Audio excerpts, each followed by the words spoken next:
Guys, nabuhay na ang ating bonggabilya. Nabuhay po lahat ng aking itinusok. Nabuhay yung 4 na cuttings. Ayan. May mga dahon na po lahat sila. At meron na din pong ugat. Ayan ang ugat. Pwede na po siyang ilagay sa paso. Meron na siyang ugat.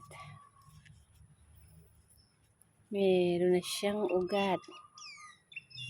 Lalagay na po natin yan sa paso para gumanda.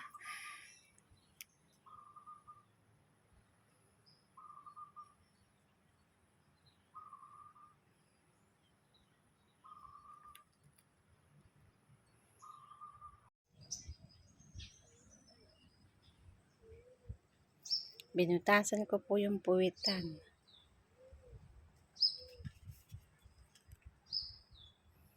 Para makalabas ang ugat.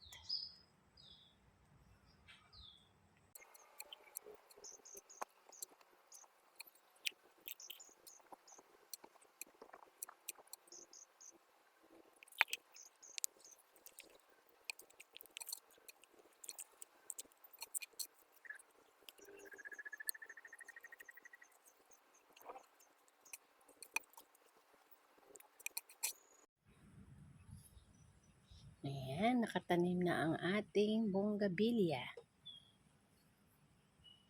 Aalagaan natin siyang mabuti para gumanda.